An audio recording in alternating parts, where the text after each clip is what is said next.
Hello, everybody.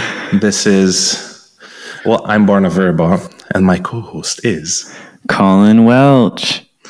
And we are Chewed Up Gummy Bears for you. So this is going to be really fun for those that are going to listen to our music and not see our faces, and then now in the podcast see our faces. So anyway, in today's episode, we just kind of wanted to introduce ourselves and talk about the project, why it was born, and kind of this is like an open conversation for both of us because we never really like that deeply talked about it. So I guess we'll just invite you into us conceptualizing ourselves a little bit. So we're just going to go through a couple questions and have a good conversation about, hopefully, we always have good conversations, have a good conversation about the project that is called Chewed Up Gummy Bears. Mm-hmm. Yeah, actually, I have a question for you to start out with. Okay. I didn't come up with the name Chewed Up Gummy Bears. Barna and his wife came up with the name Chewed Up Gummy Bears. And I was just like, yeah, it's cool. Let's do it. So I actually want to hear from Barna. How in the world did that name come about? Okay, so technically I came up with the name and I just kind of like double checked with Abby what would resonate and what would be funny. Like one of the main things was that it should be funny. But the reason why I wanted to come up with something is because all of the songs that we are writing is so freaking... nowadays, we've been a bit better about it, but most of our songs that we write are so freaking depressing that it's just like... We don't need to get into our own personal trauma here. Yes, if you give too serious of a like band name or something like that, then I think it doesn't reflect on... Yes, these are real conversation points and are important conversation points, but we are not in deep depression necessarily. Yeah. I mean, it depends on the season. So yeah, but that's how the name goes. I don't exactly remember how Gummy Bears came up, like the whole thing. Yeah.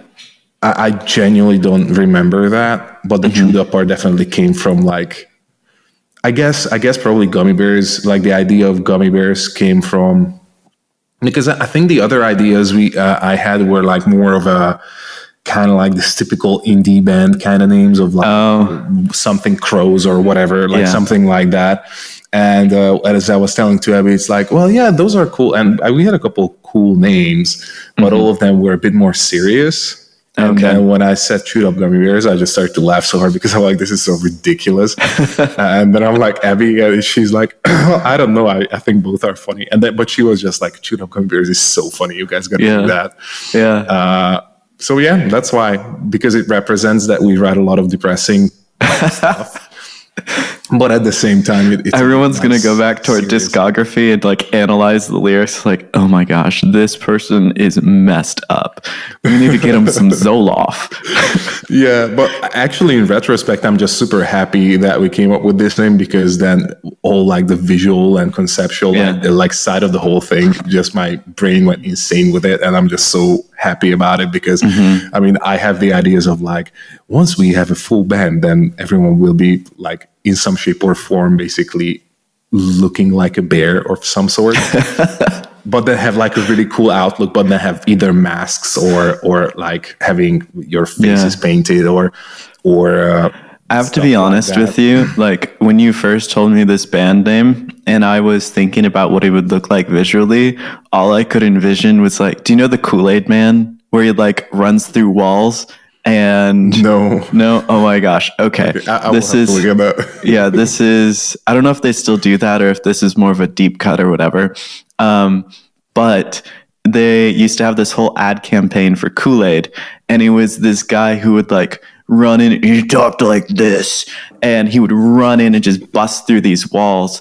And so what I was envisioning is that everybody in the band was wearing these like massively sumo wrestler oversized gummy bear costumes with like strategic bite marks and like those super like anime looking band-aids that they put on people and stuff like that, where it's like the perfect cross and stuff like that.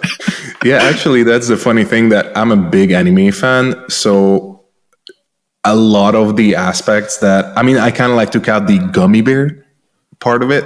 and focus more on the bear part. But I envision this very, very cool looking band.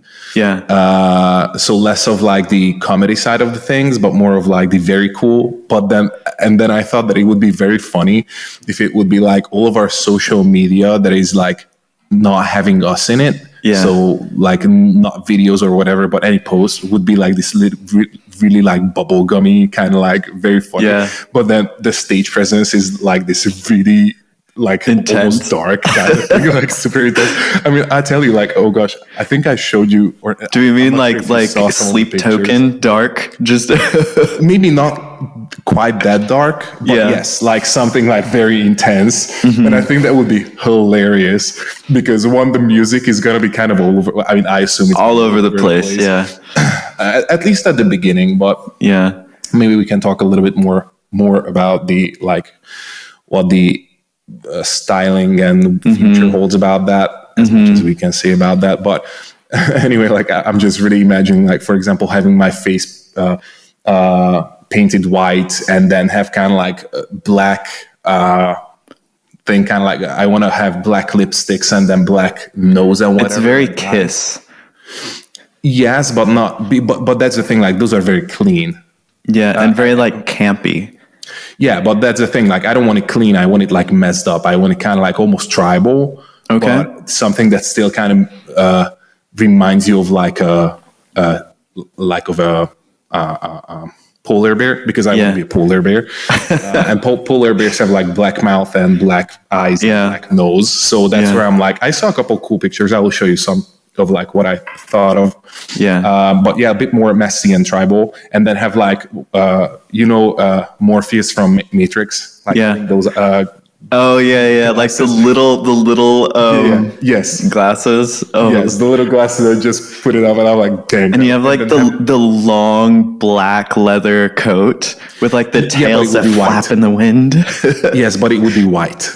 That's very Assassin's Creed.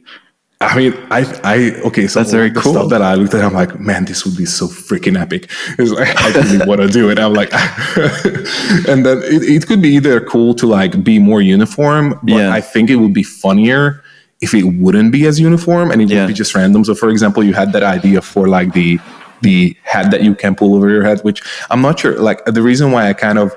Wait, can we give a little context?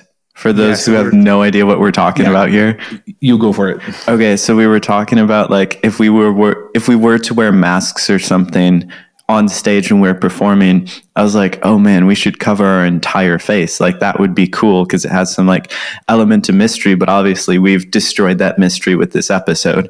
But anyways, the idea was to get like these different animal face masks. And the issue with that though is that then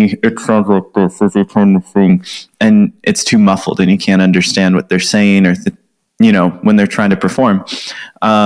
Anyways, so that's the recap, and then back to Barna. Yeah, so the whole reason I actually rethought the mask idea is because masks are pretty tedious. Like you have to relearn how to perform with them, and during the summer they must be like terrible unless you have like the ridiculously expensive, like having a fan in them mask and whatever, which most of the time DJs do, but they don't sing. And I'm not sure how well that would work with singing, for example. So that's where I was like kind of reimagining that, well, maybe face paint would work a bit better because it might like during the summer it might get a bit messy, but that's still fine, and that kind of gives some grit and epicness to it anyway. So I was like, well, maybe that's a bit more feasible. Also costs way less upfront because like proper masks, I was just looking them up and they're like expensive, $200, and I'm like, dang, that's a bit that's a bit much. But anyway, and then I thought that it's like, well, it might be cool to do the face paint stuff anyway. I mean, on my end at least. Again, like, but here's the thing, what I thought is that it doesn't even necessarily have to be uniform because it would actually give like a really chaotic and kind of cool vibe if for example, let's say that you look absolutely different, like you still have the bear kind of concept in there, but like you look absolutely different. Like I look, for example, because all of the stuff that I looked into. Hi, we are recording. Oh, I'm sorry. That is Arna's lovely wife, Abby. I always get so all of the jealous. She mysteries, like, we'll be in a meeting working on music and stuff, and the next thing I know, she's like, "I love you. I made you some soup." And I'm like, "God dang it! I don't have anybody here to make me soup." Now all of the Anyways, mystery is gone. yeah. So yeah, basically, Face paint. like all of the stuff that I looked at of what I want my persona to look on stage is like very out there. Yeah. I mean, this is very like shiny kind of like anime, either main character or anime villain kind of looks, and I'm like, yes, finally I can have my nerdiness come out in some place of my life other than just me watching anime.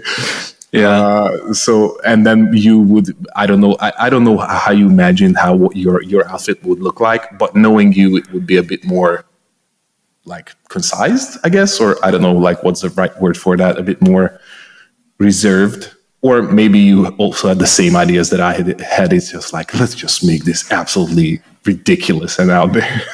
Can I be really honest with you in that you've done a lot more work figuring out and thinking about what you would look like on stage than I have, and I've been a lot more focused on many other things, and so it just hasn't even come to mind at the moment. But I'm loving this thought experiment. Maybe our next episode can be us chatting about, okay, what does Colin look like, and then do some screen recording specifically, or like showing all of the Pinterest ideas. Yeah, exactly. we do a whole 3D rendering of me and what I'd look like.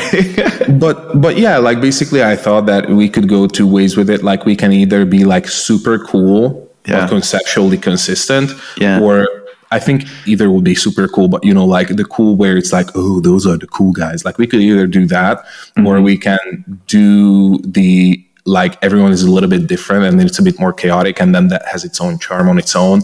Yeah. But the cool thing about that is that either way I can maintain my own ideas, because like it fits either way, I think. Yeah. So yeah, it just makes me very happy, because like I always wanted to have like a white leather jacket with golden spikes on it or something like that. I mean, come on, like that's just cool as heck, but that's something that you would never wear. Oh, by the way, doesn't really come here, but I just went to a concert, like one of the biggest artists in Hungary had a big arena concert. Oh, can we pause people. Just a second? Just an FYI. So Barna is currently in Hungary and I'm in France. So that's why we're like having these calls virtually and are not physically together, because it's a dual country band partnership, which will make it very interesting when we are playing shows, but we'll figure that out. You guys don't have to worry about it. I think when we play shows, we're probably gonna fly either or other direction. Exactly. So, but just for context, that's why he's talking about being in Hungary. Yes. So anyway, I was at this concert and I was a little bit disappointed with how, like, they had these cool clothes on, but it was all black. And I'm like, these all look like stuff that you would just wear on the street. Yes, cool clothes, but just felt like streetwear. Yeah. And I'm like, that's just boring. Like, that's not stage outfit. I mean, if they were like a folk or Americana band or whatever, like they play kind of like this really straightforward pop with a bunch of like rap elements, but then singing. So they should be like, it felt like that they should look outrageous in a sense. Because whenever I think about stage looks for these kind of projects, I'm like, it needs to be something that no one would ever wear on the street unless they're just insane. Yeah, of course. But on stage, that's why it's cool. And so those are all of the things that I'm thinking about for like Chewed Up Gummy Bears, of like having the white clothes. Like no one should ever wear white on the street because it's like you get dirty. Like what's that? I know.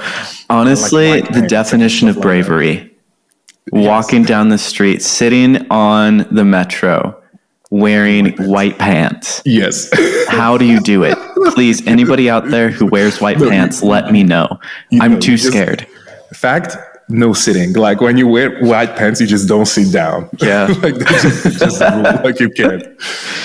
So yeah, anyway, like those are all of the things I'm like, well, this is a project that's kind of like out there anyway, and probably much more intense, like rhythmically and all this stuff, and tempo wise. So I'm like, it just makes sense to look insane. Like if you have that kind of music, why would you just look casual. Yeah. Like that doesn't make any sense. So yeah, that's where my mind is going, definitely. So anyway, I was just a little disappointed that they were like just wearing basically cool clothes that you could absolutely wear on the street. Like it wouldn't look weird. People would look at you because, oh, you look cool. But they wouldn't look at you of like, you look insane. And I'm like, well, shouldn't that be the For example, if you look at Taylor Swift, she wears these super duper sparkly up in her butt kind of one piece clothes, which is like, she would never wear that on the street. Like that's just not normal behavior. But as a stage costume or costume, it's cool as heck. Or like, I mean, of course, like people go to a show to see something extra bigger. I mean, that's why like stage makeup is so unique and different, and why like they want it to be extravagant and loud. And oh man, I was watching this video by this musician. I can't remember who it was. I can't remember who it was, but talking about like their whole process of being on tour and how like they was kind of start to finish, from talking about like writing the songs, producing everything, like getting those released and prepping them for the shows. But then he was talking about like the shows and was saying that, you know, there's so many different things that you could wear on stage, but what people really want to see are things that they would not see in their day-to-day life. And so having this larger than life presence when you are on stage is huge to pull in the audience and give them something to see. Like people are paying their hard-earned money to go and see a show. And that's no knock against someone that isn't wearing something larger than life. It's rather just a perspective and a point of view. If like, I know for me, when I'm going to a show, I want to see something that just blows me away. So what does that look like in our context? And because of the nature of the work that we're doing, it gives us this platform and this opportunity to be larger than life. Yeah, because it also depends on genre. So, for example, like a folk Americana dude should kind of look more casual because it feels more casual. It feels more close to the person kind of thing. The kind of genre that Mosley is doing, which is your other project, is also like more of like the soul, blues, rock kind of end of the things. That's also a bit more casual. Like even though like if you would go like deep R&B soul kind of thing, then there you have kind of two ways, like either being the sexy boy kind of thing, which I don't think is your character that much, even though you are very sexy. Wow, thank you so much. Wait, hold on. Can we scroll back just a little bit? Scroll back just a little bit, everybody. We have an exclusive. Barna Verba just said that even though sexiness is not Colin's image, but he is very sexy. That's what. Oh, thank you. Okay, I think I put that at the end of it. Like, thank you. Yes. I just want to make sure everyone knew. But like, so you can see if he goes like to the really old school soul vibe, then it's much more like smart clothing and like really like having a nice suit with a handkerchief and whatever, like all of that stuff. But then if you look at Hosier, for example, then he has more of like this casual, almost folky, but that's because he mixes a lot of different genres that are closer to that. And he just like sometimes have this kind of blues rock element in it, but it's less of soul. So like that's still a journey to figure that out. But in general, like all genres have their own branding and image and stuff like that. But that's the thing, like Chewed Up Gummy Bears is kind of I don't want to say throwaway project because that sounds bad, but basically all of our songs that we are like, I don't really know what to do with this, is like, let's make it Chewed Up Gummy Bear. Like, but I mean, I think that will pay off really well. Yeah, I totally agree. And I think that also touches on a really good point of like, that is why we created this project originally, because in this past year, we went through a series of like 4 months, I think, where we were really focused and intense in this writing and producing time, just in preparation for this new year and to be focusing on releasing a lot of music. And as part of that, we didn't want it to be something where we were just so focused on we need to write for this specific project that we ended up getting stuck along the way. And so we wrote everything that came to mind, and it was kind of like there was no bad ideas as in like we could always take an idea, even if it sucked, and turn it into something. And because of that, then out came all of these different songs that are like, okay, well, this doesn't really fit what I would personally release under my project. And you're like, well, this wouldn't really fit what I would release under my project. And we're like, okay, well, we need to come up with some sort of catch-all. And so what really excites me about this is, yeah, we're talking about some of the visual elements to it, but also sonically, this is sort of this open canvas, and what we're trying to figure out what this will look like, and why we're excited to be sharing it with you guys, and why we're even having this conversation, because we don't want to just release this fully polished product. We want it to be something where, as you're seeing this video, as other people hear the music, you get to see how it takes shape along the way, and get to be a part of that. And honestly, we'd love to even hear your input of like, what kind of things do you want to see visually? What kind of things do you want to hear sonically? And yeah, like it's this catch-all where we can put all this together. And one of the other main reasons why, like, I definitely felt the need for creating something like that is because I've seen my wife work a lot with like other co-writers and all this stuff, and they were writing a lot of very cool stuff for like publishing and stuff like that. And the artist didn't pick it, or like there were other picks for like a certain project.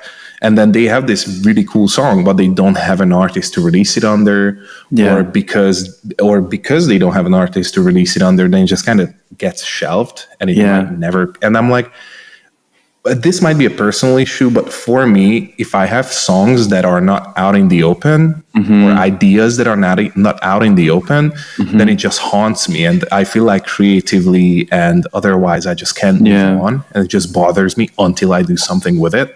And I'm like, I hate it to see that, where it's like all of these cool songs, or even if they're not that cool songs, but just like all of these material that's there and it's just being shelved. And I'm like, why? Like, that makes no sense whatsoever. Like, it's a cool project. Okay, maybe there's no money attached to it because no one took the project, but still, like, something should be done.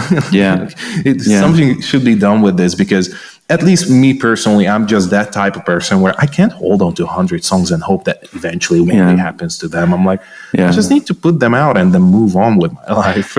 And I mean, that's honestly a huge thing for artists. And you hear it for so many different people, or from so many different people, that, obviously you need to have some sort of barometer for what is going to see the light of day and what is not, because quite literally throwing out everything and releasing everything might not be the best move. But at the same time, once you reach a certain point, you need to be able to just say, okay, I can't hold on to this song forever, because it becomes this metaphorical block in your brain and in your ability to further create, and it just gets stuck.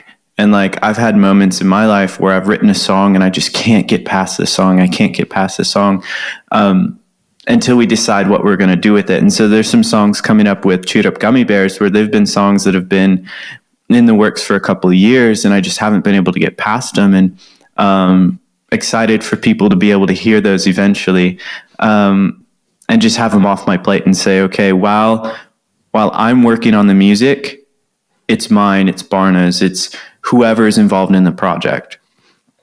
But once we release it, then though I may have like legal ownership of it, it's also passing it out to the audience and saying, okay, I'm not holding on to this anymore, and I'm like releasing this so that I have capacity for other music, other projects. And basically our agreement was just like, as long as something just like really does not suck, like, because of course you will write stuff that just sucks so bad that it's like, but that's the thing, those are not the things you can't move on from. Like, when you write something that's just like flat out crap, that it's just easy to move on from that. Like, what's not easy to move on from, when you're like, this is actually pretty cool, but it doesn't fit, it doesn't sit right.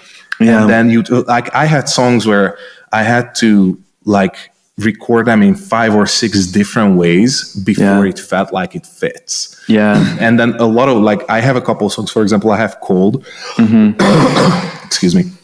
I have Cold, and to this day, I just feel like that it just doesn't, like, I love that song a lot, but it feels like that, okay, I could make a more chill, folky version of it, Yeah. but it feels like that it doesn't fit the song. Yeah. So that actually might end up being a Chewed Up Gummy Bear song as well. I don't know. We'll have to talk about that, but I just feel like that it doesn't really fit my self-titled project that much. Yeah. And on the flip side of that, like, I think something I've enjoyed about our partnership in all three of these projects is, like, as an example, I have a song that we initially said we are going to be releasing under my project Mosley, and worked on it for, it's like 5 years old now or something like that, and worked on it and worked on it and worked on it, and it didn't feel right. Everything we tried, it wasn't correct. And the other day I was over at his place and I was just singing it, playing the guitar, and all of a sudden he's like, what if I sang this song? And I was like, just this flood of relief came over me of, oh my gosh, actually though, I feel so dumb that I didn't think of that before, because this fits the Barna Verba project so much better than it fits Mosley or than it fits Chewed Up Gummy Bears. And so that song is called My Everything, and I'm really excited for you guys to hear it because he does a great job. And it's a really beautiful performance. A while from now, it's not going to come out for a little while, but yeah. Oh god, things to look forward to. Yeah, here's the other thing. Like, basically, since September, like, that's when we started to write, or I think it was September, because end of August was when we moved back to Budapest. Yeah, and like, since September until basically November, because in December we didn't write much because of the holidays and whatnot. Yeah. Basically, we wrote like 50 songs, something like that. Like those, like September, October, November. Basically, in 3 months, we wrote like 50 songs because we were meeting every day, writing the new song. And basically, this entire next year is going to be finishing and releasing. Which is so cool, because I feel like we've been working together since COVID, right? Like end of 2019, I believe. Yeah.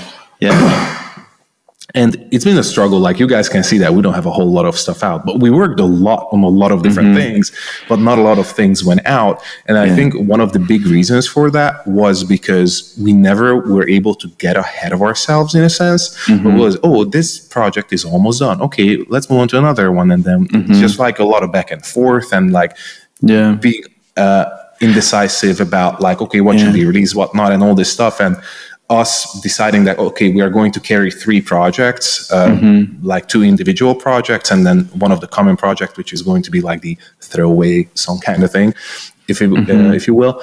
That it just, now we have so many songs that either just needs production or is already finished and done and ready for release, that now we just have this confidence of like, like, we can actually write stuff and we know that stuff will be released. So we are not writing for the shelf. Everything is going to be released in some shape or form. And that, I think, now that because we spent that 3 months super intense on writing this much, now we just have the freedom of like, okay, like, we can just, write whenever we want, and there's no pressure now on writing.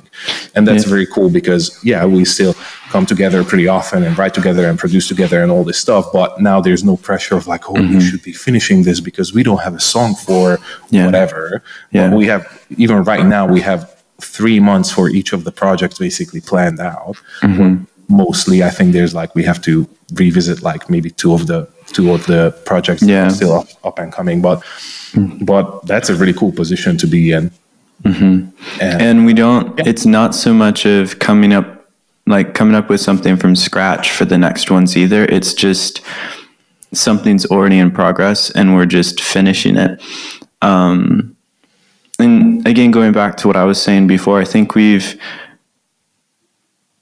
we're trying to approach this a bit differently now. And I'm really excited for that, because it's been so much of we have to get it perfect in order to release it. And then that really held us back from being able to release more music. And now we want to get it as close to perfect as we can, but it doesn't have to be perfect, and that's okay. And I know for me, I'm looking at this and like, man, if I discovered a new artist, what I would want to see is I would want to see the process and the progress. And so part of this conversation that we're having right now that we'll be continuing to have is inviting you into this process, inviting you into these brainstorming conversations of what are we going to look like visually when we start playing shows, or where did the name Chewed Up Gummy Bears come from, or like, why in the world are we even doing this? And that's kind of the heart behind this whole thing, is inviting the audience into it so that they can feel like they're a part of it more, and less of, oh, I'm just observing this polished, complete, perfect thing, which I think has a place and is kind of going back to what we were talking about at this larger than life, but getting a peek behind that curtain of what happens behind the scenes, I think is really beautiful and adds more value to the art that then you discover afterwards because you see what it took to get there. Yeah, totally agreed. Can we take a 2-minute break? 2 minutes later. As ready as I will be. Welcome back, everybody, after a little bit of break. Hello. It's been, I think, 2 minutes later. Should I clip that audio and that's what's going to be in the background? 2 minutes later. Yes, but it's please. your voice. 2 minutes later. I'm just going to cut that clip and put that there instead. Please do that. It's so funny.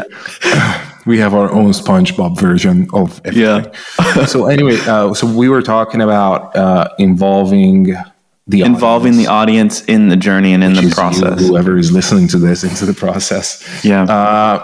And along that line, I think it would be cool to talk about what your thoughts on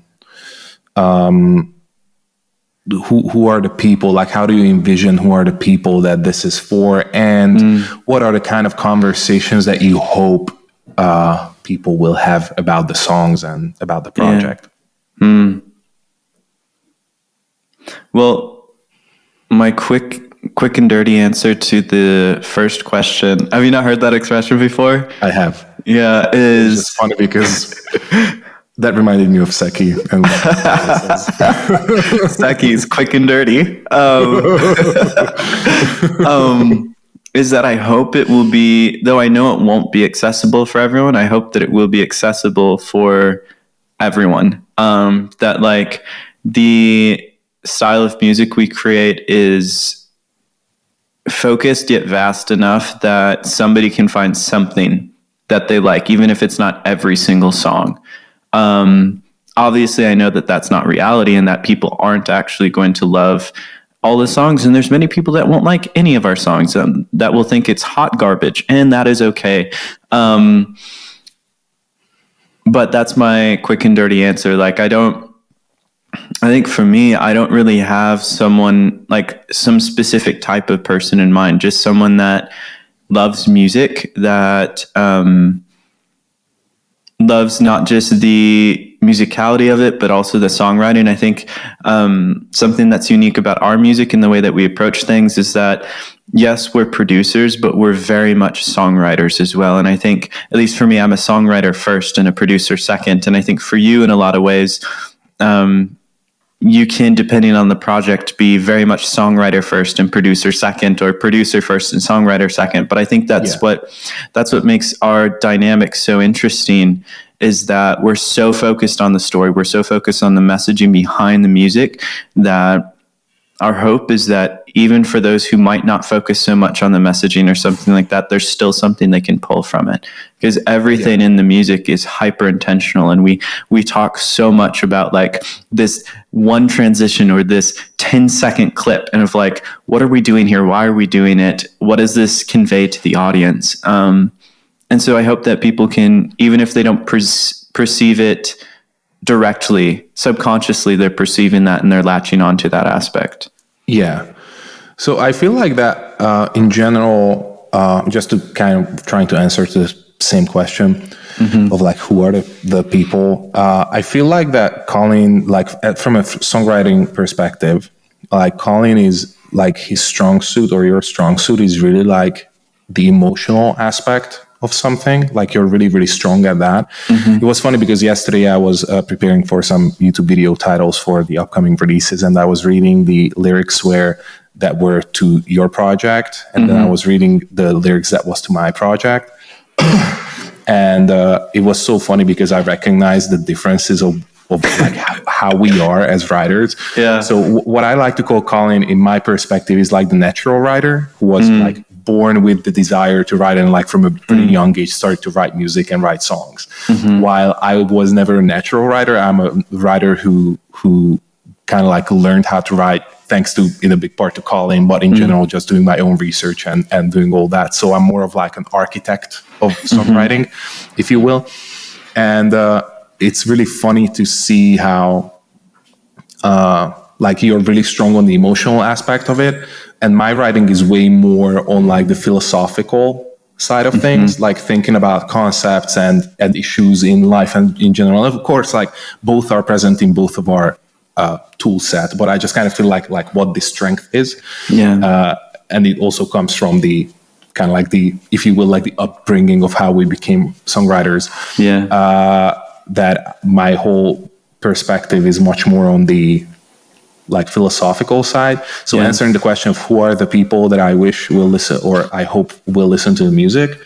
Well, in general, Chewed Up Gummy Bears is a project that is going to be like a mixture of kind of everything. But because of what kind of person I am and what kind of writer I am, what I hope for is that it's going to be listened to by people that wish to go deeper with these songs, like that wish to really think about it, and actually are going to be people who will have conversations about these certain aspects of songs. So, for example, Hellfire, the first song that's going to come out, released tomorrow from the recording, which is like what, the 13th? No, 11th. What? The 11th of February. Jeez. Yeah, so that's when it's going to be released.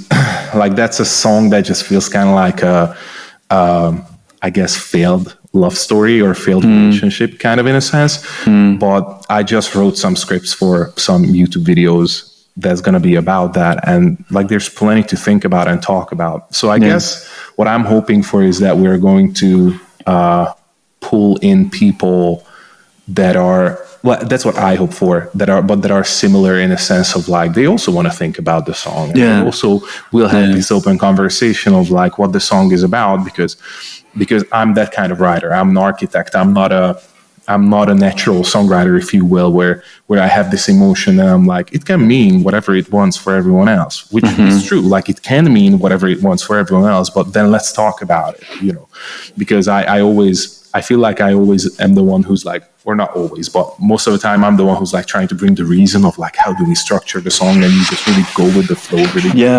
And I think that's why this entire project is going to be so much fun, because it's going to be this kind of hot mess of those two worlds. While, for example, Mosley and my self-named project is more of like what determines where the individual songs belong to is dependent on these personality differences. In Chewed Up Gummy Bears, we have these clash. And like I'm just very excited to see the kind of like you know, like unicorn vomit that comes out of that entire thing. Oh man, that's funny. Chewed Up Gummy Bears, a conglomeration of unicorn vomit.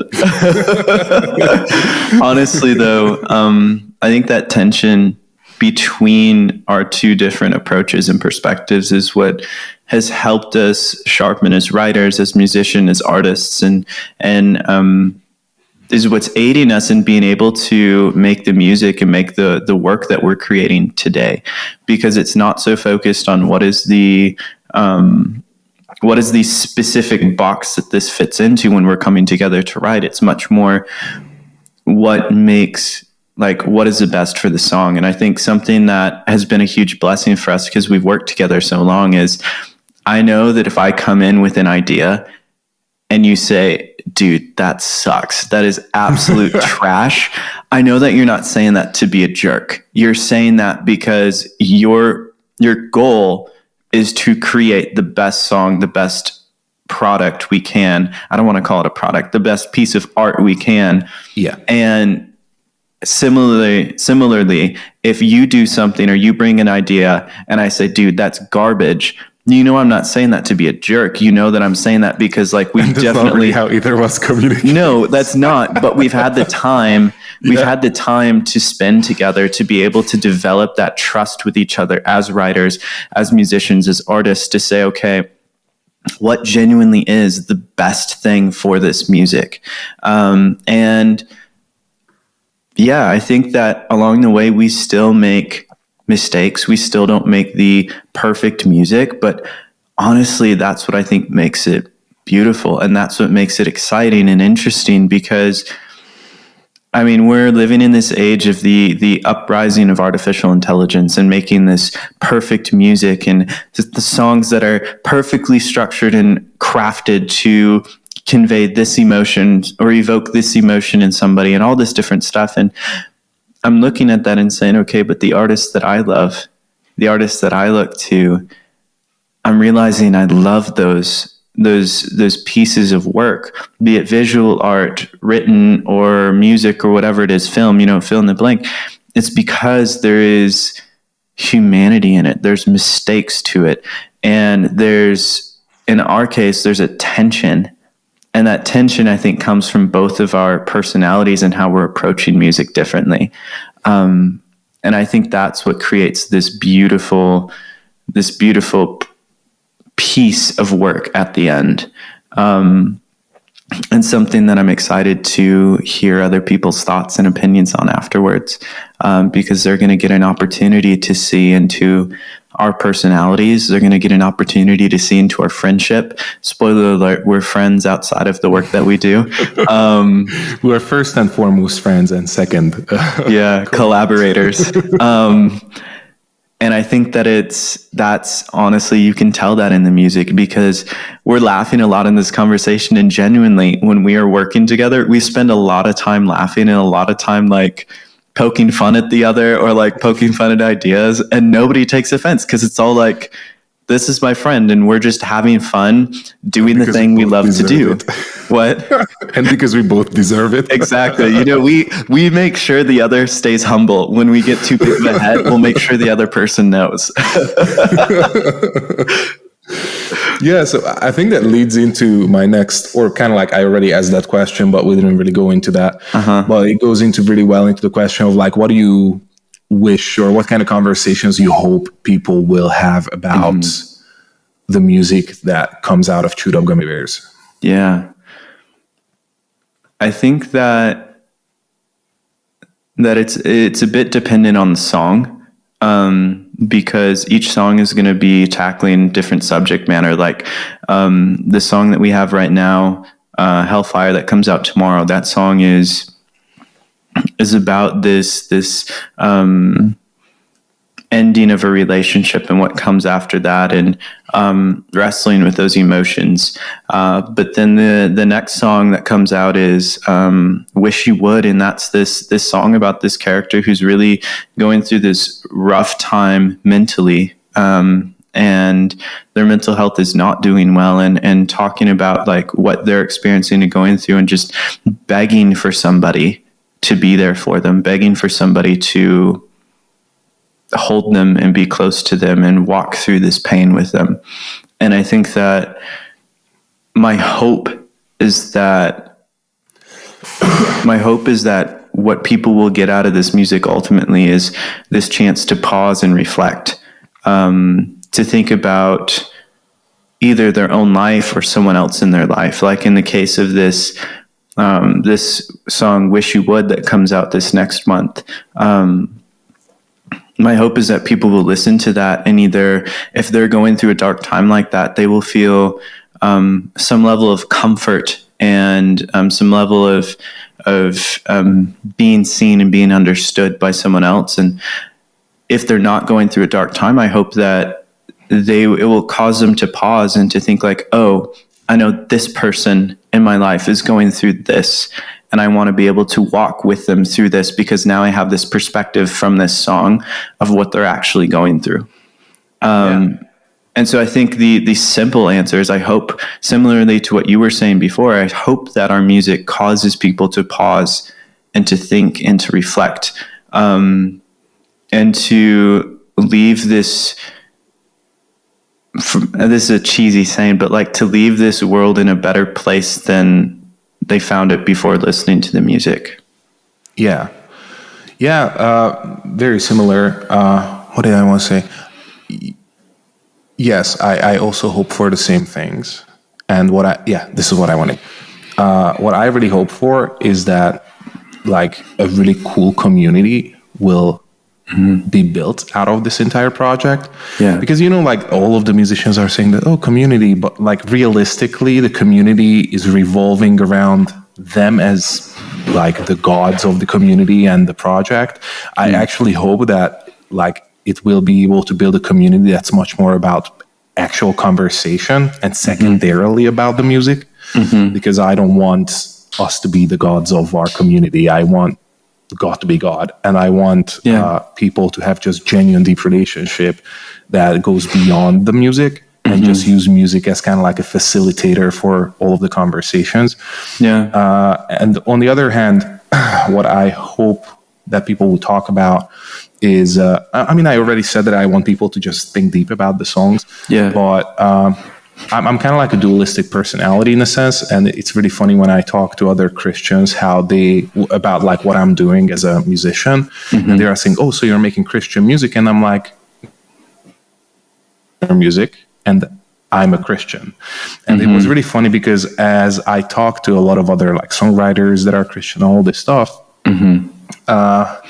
they always have this pressure on themselves that they have to write something that's morally aligns with Christianity and stuff like that. And I was always like, but that's not how life really works. Like you live in this world, and this world does not necessarily always following the morality of Christianity. So that is a really big issue, because then you will either not write, or if you write, it only is something that aligns with the morality that you have. And my perspective on that, and that's why I say that I'm kind of like a dual personality, because yes, I am a Christian, and that makes me able to reflect on life from that morality. But that doesn't mean that I don't recognize that there are certain issues and things happen to people that does not align with that morality. And I can also talk about that. So what I really hope for, that people like, not even whether people will talk about these kind of things, but I have this great desire to bridge this massive gap between Christians and non-Christians, so we can finally talk about similar things and sit at the same table and not feel this kind of like, well, we are morally not aligning. And I'm like, that's fine, because life hits both of us the same way, in a sense, if that makes sense. Like grieving is grieving for everybody, and the good and the bad that touches us, we might react to them differently, but we both, regardless of what kind of morality we align with or what we believe, are living under the same existence, if that makes sense. And I really want to be able to bridge that. And yes, of course, like for example, I'm going to create a whole bunch of content on the other channels, and probably on this channel we'll talk about a lot about these kind of things about songs. But like the majority of the content that I'm creating and going to create is about how do I interpret my own song. So it was like one of the really, really interesting aspects that whenever I talk to songwriters, they're like, well, I just write the song that comes out and then everyone can interpret it however they want, which is true. But I feel like that's very non-committal in a sense. And because I'm a philosopher, I'm way more committed. I'm like, yes, everyone can understand whatever the heck they want to understand under that. But here's my understanding. But I don't force my own understanding into the writing process, because I want the song to be the song. I do believe that, you know, how all of the different songwriters are saying it's like almost as if you would step into a flow or like a river. It's like outside of you. And I'm like, I do believe that a lot of creativity is much more of like what's in the moment and feel in the moment. And that just needs to be what it is. But then after that, I reflect on it. And it's so like, that's one of the most exciting aspect to me about songwriting, that you write something and it just kind of like comes out of you as like, you know, just comes out. And then, okay, what the heck is this? And that's so cool to have like that journey of like trying to either understand why it came out, or if it doesn't have a why it came out, but it's just like it made sense to construct a good story that way, then just talk about what is a reflection on that. If, for example, there's a song that has questionable morality in it, or if it's about, like, for example, Hellfire is one of those things that, as a Christian, that's pretty questionable, because it's not loving. I mean, it's just a song of someone who suffered from a really bad relationship. Yeah. And but what's the understanding? Like how do I approach a very realistic thing that happens to so many people that they feel this way? Yeah. How do I approach that? Like, what is an encouragement that I can tell to those that encounter this? How can I point them towards the living God who I believe in? But not with an agenda, but just honestly. Like, this is what I believe, and I think this song is so cool that this song brings up this issue, because now we can openly talk about this.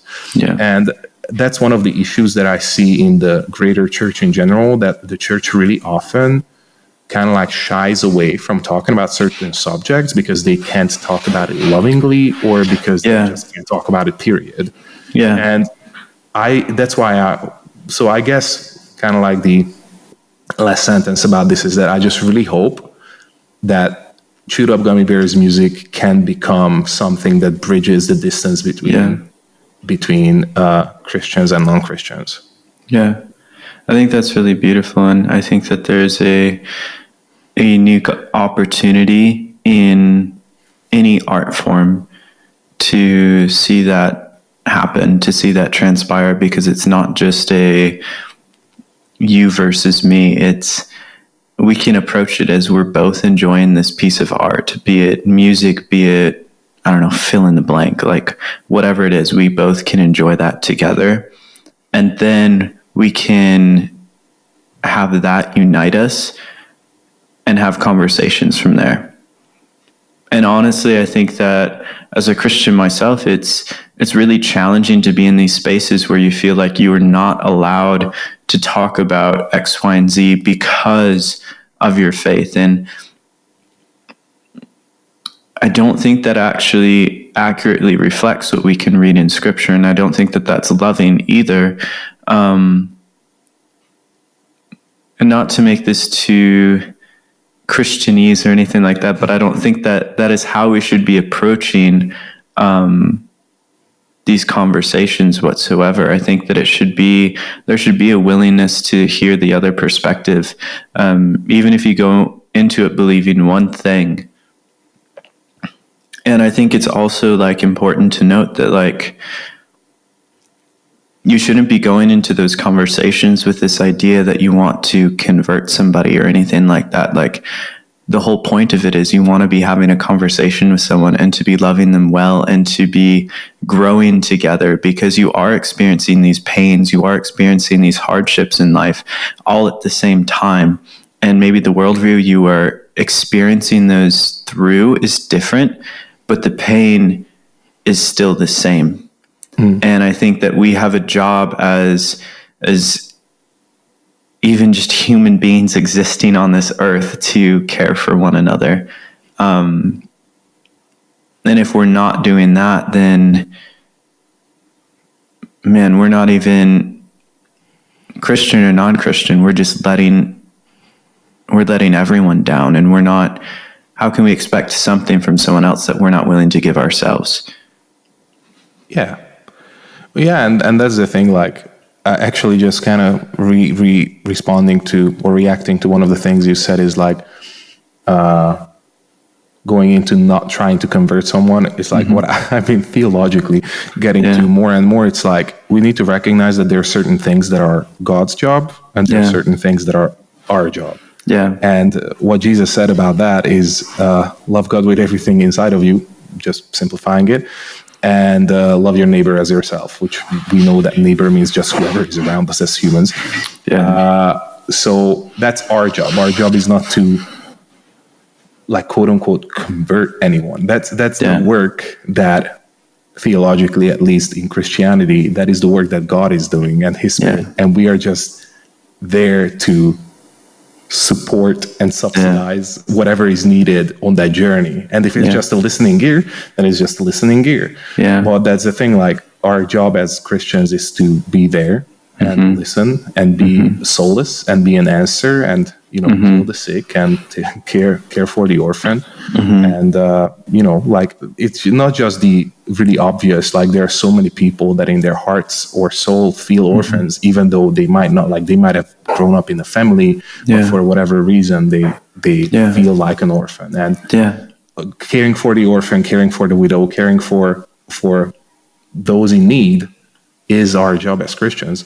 And God's job is to do the converting. But like throughout history, the church always took the position of, we are converting people. And I'm like, if you convert people, then they're not converting to God or Christianity, they're converting to you. That's where currently, that's where I'm at theologically, at least with this whole thing. And I hope that that's encouraging to Christians and to non-Christians as well. And maybe if you're a non-Christian, you can remind other Christians of that. Yes, please call them out. Yeah, we need help, because that's the thing. Like, I think a lot of Christians are going to actually take that very well if someone who's a non-Christian kind of like calls them out that, hey, like, would you feel loved if I would do this same thing for you? Because I believe that you're called to love your neighbor as yourself. Like, would you be loved if I would be a Buddhist and try to convert you to Buddhism? Or would you feel loved if I would just hear you out and be there for you, regardless what I believe? Everyone should feel like the only reason you have a relationship with them is to convert them.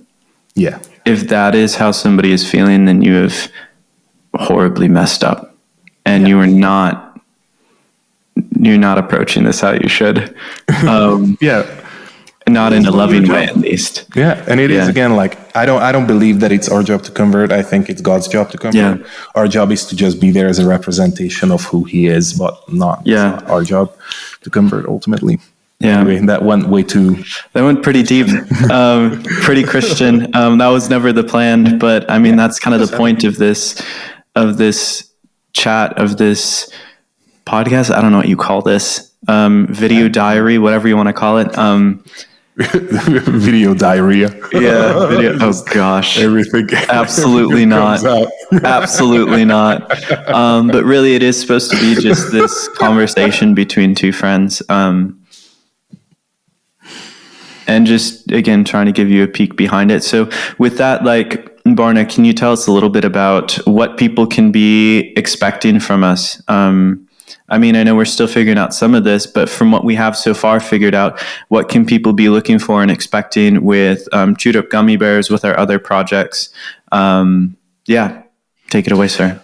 Well, currently, as it stands, is that we are planning to release monthly for all three of the projects, which by the time you guys see this, Hellfire from Chewed Up Gummy Bears is already out. You can link or click the link in the description under this video if you're watching on YouTube, which you are, because I think we only put this. I don't think we're posting this anywhere else. Eventually, that's kind of like more of a further question. But anyway, under the video, you can click the link and listen on your preferred streaming platform to the song. And we would be super happy if you would come back and write under the video what you thought about the song. And then for our individual projects or self-titled and self-projects or whatever, like on Barna Verba and Colin and Mosley, which is written Moslee. Yes, thank you. We will have songs coming out on the 25th? Yeah. 24th? 25th. Of this month. And then from there going, we have already planned multiple releases for all of these projects. Some are already in the system, just not available yet. So the plan is to release monthly. What I'm really hoping for is that we are going to be able to continue doing that, but also I hope that we can release albums to these projects as well. But that's kind of like in the future, and we'll have to see how we're working our way up. Yeah, we're working our way up, but that's definitely like one of the dreams I wish to see, to be able to do that. As far as Chewed Up Gummy Bears, monthly releases, most likely. Hopefully. And just a clarification on the monthly releases, unless otherwise updated in a future video or something like that, our plan is that the second Wednesday of every month will be a second Wednesday. Yeah. right? I believe so, yeah. Second Wednesday of every month will be a Chewed Up Gummy Bears release, and then the fourth Wednesday of every month will be a Mosley and Barnaverba release. So Mosley and Barnaverba will be on the same day, and Chewed Up Gummy Bears will be separate. Anyways, so just be looking out for those dates as you are thinking and looking ahead. And yeah, we'll be having a lot more music coming your way, and we're really excited to hear from you. Please subscribe to the channel. Please like the video. That helps us out a lot as we're trying to build this up. Especially like the video, because that way it's much more likely you will actually get more of the videos, while with the subscription it's kind of questionable right now. Yes, so please like the video, comment on the video. Yes, interact with us. We want to hear. We'll be reading all the comments. We want to interact with you guys, and to like Barna was saying, build this community where we can care for one another and enjoy art and music together. Please also, if you are musicians or artists yourselves, please send us your stuff. We want to see what you're creating. We want to hear what you're creating.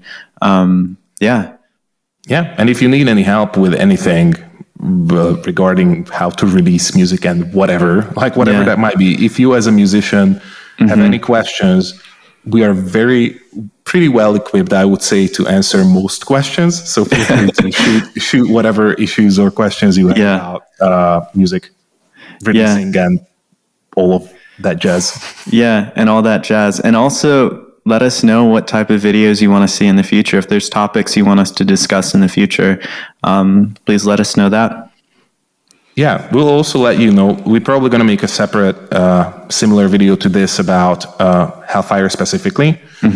I'm not sure if we know how often we are going to release these videos. I think we're trying to do at least once a month. Once a month, maybe more. We will see. It also depends on reception. I mean, I know this is the first video on the channel, so yeah, reception is like not necessarily going to be that big. But in general, like, we will figure that out. We're definitely going to do at least one per release, potentially more if there's more desire or need, or if we feel like it's fun. Regardless, we don't know that yet. Once a month is for sure. Hopefully we can do more of these. It depends on like whether you guys want to hear more of these kind of conversations or not. So yeah, thank you that you were here with us, and go listen to the song and come back and comment and tell us all about it. Whether it sucks or slaps or whatever that is, let us know. We would love to hear your ideas. Both. Slaps at the same time. I don't know how you did that, but thank you all. We'll see you in the next one. Bye. Yep. Bye-bye.